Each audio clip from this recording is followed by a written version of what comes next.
From the Detroit Free Press, I'm Robin Chan with today's Voice Briefing. It's Tuesday, November 4th, 2025. This is J.C. Ronda with the Detroit Free Press.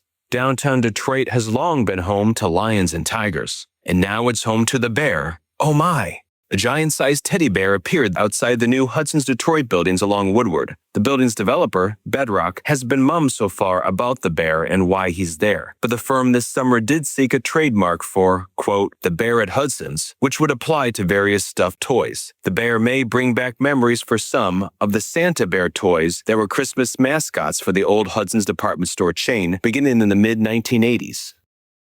I'm Frank Witzel with the Detroit Free Press. 10-year-old Miles Coffrin peered through the forward-facing rain-splattered windows of the pilot house of the SS William Clay Ford at the Dothan Great Lakes Museum on Belle Isle. From it, he could see the vessels on the Detroit River. He could hear, by way of live radio broadcast, maritime chatter, and for a moment, the boy could imagine what it must have been like nearly 50 years ago for Captain Donald Erickson and his crew to brave a gale-force storm to search for survivors of the doomed SS Edmund Fitzgerald. It's quite cool, the youngster said of the experience. He and his parents, Megan and Matt Coffrin, drove all the way from St. Louis, Missouri to see it. He also was eager to attempt the freighter simulation, which, he added, probably will be my favorite exhibit. The museum is memorializing the November 10th, 1975 tragedy from the shipwreck with a weekend of events, including an author's talk, a special exhibition, and a sold-out Sunday brunch featuring a meal based on a Fitzgerald Galley menu. The Great Lakes Shipwreck Museum at Whitefish Point in the Upper Peninsula, closer to where the Fitzgerald sank, and the National Museum of the Great Lakes on the banks of the Miami River in Toledo also have planned memorial events. Workers at the Dothan hope the special weekend will introduce more people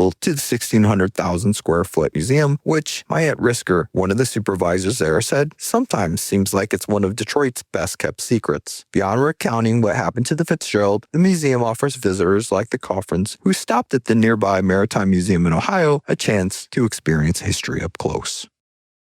I'm Sue Solaski, Detroit Free Press food and restaurant writer. A Chicago-based private investment firm, Uncommon Equity, has bought Project Barfly, the owners of Hobcat, a chain of gastropubs founded in Grand Rapids. Founded in 2008, Hobcat is known as a neighborhood spot and for its vast selection of beers on tap, including notable local craft beers. Its locations feature a pub-style menu of sandwiches, burgers, and other from-scratch-made items, including the well-seasoned signature Cosmic Fries. There were no financial terms of the purchase released. The new owners say the focus is on Hobcat's value-priced food along with growing the business. Hobcat's chairman and CEO will stay on in leadership roles. Hobcat has a dozen restaurants across the state, including its Stella's Lounge in Grand Rapids and a Hobcat location in Lincoln, Nebraska. Inside Hobcat dining rooms, they are known for its decor trend, which has a focus of album-covered walls and walls with murals. Its most recent Metro Detroit location opened in the downriver community of Southgate in late June. It was June of 2020 that Hobcat filed bankruptcy and emerged months later, but under new ownership.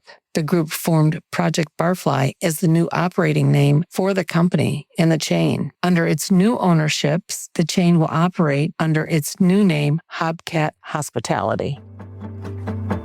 Find more from the Detroit Free Press on freep.com. That's FREEP.com.